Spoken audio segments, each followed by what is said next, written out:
Assalamualaikum warahmatullahi wabarakatuh. Perkenalkan, nama saya Dea Lestari. Nama saya Dini Andriani. Saya Hardianti. Di sini kami akan mempresentasikan bab 5 tentang pengolahan pada multimedia interaktif. Yang pertama, A. Teknik coding pada multimedia interaktif. Untuk membentuk sebuah interaktivitas dalam sebuah multimedia interaktif, diperlukan berbagai tahap pemrograman. Pemrograman identik dengan satu kegiatan menuliskan kumpulan urutan perintah ke komputer untuk mengerjakan sesuatu di mana instruksi tersebut menggunakan bahasa yang dimengerti oleh komputer atau dikenal dengan bahasa pemrograman. Yang pertama ada penulisan kode. Hal penting yang harus dipahami adalah Flash ActionScript 3 hanya dapat diletakkan di sebuah frame atau sebuah file yang terpisah menggunakan metode class. Sehingga sebelum menuliskan kode harus diawali dengan melakukan seleksi keyframe tempat kode tersebut akan dijalankan. Hal ini tentu saja mempermudah seorang developer atau pengembang aplikasi guna menyempurnakan kode tersebut. Dari proses pengecekan tersebut, jika ditemukan kesalahan, maka proses akan berhenti dan kesalahan akan ditampilkan. Misalnya, jika salah satu tanda petik di bagian awal dihilangkan atau dihapus, maka saat dijalankan akan muncul panel compiler error dengan menampilkan pesan khusus atau sintaks.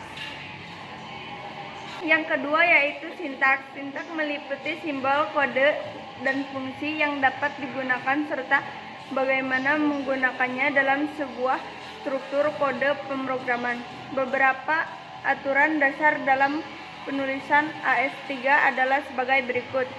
Yang pertama, format case sensitif. Yang kedua, tanda semikolon.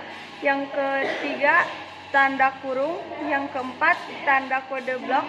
Yang kelima, white space atau ruang kosong. Yang keenam, fungsi comments atau komentar. Yang ketujuh, nilai literal. Yang kedelapan, kata kunci dan kata khusus.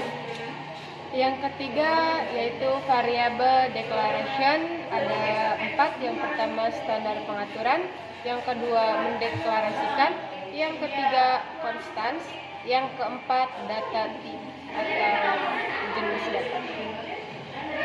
Yang keempat ada operator.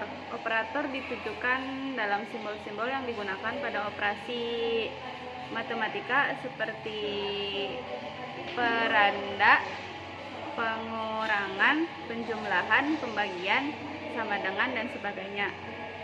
Yang kelima yaitu fungsi.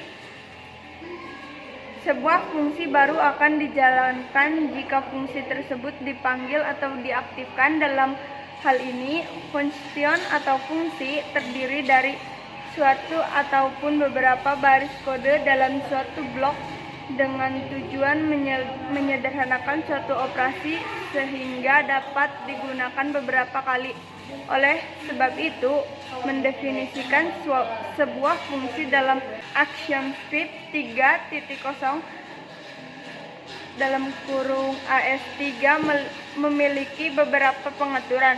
Di antaranya, di deklarasi keyword function memberikan nama fungsi, parameter atau variabel awal sebagai masukan, hasil dari fungsi return dan blok kode fungsi atau function body. Yang keenam ada loops, operasi berulang.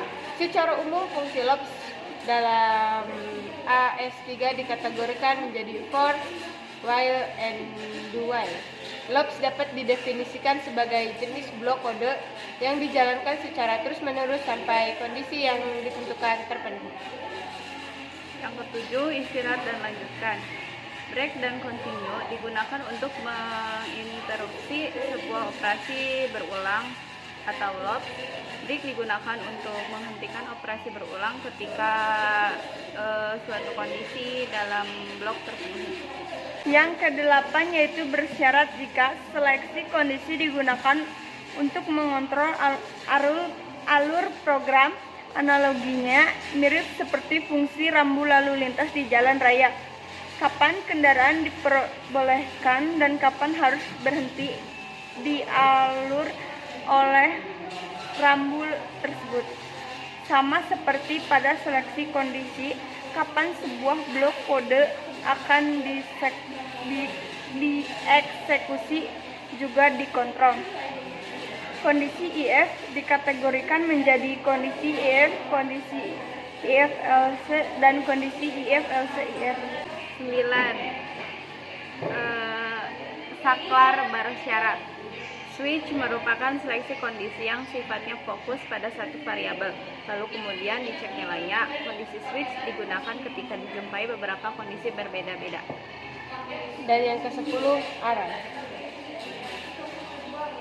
Sekian dari kami. Wassalamualaikum warahmatullahi wabarakatuh.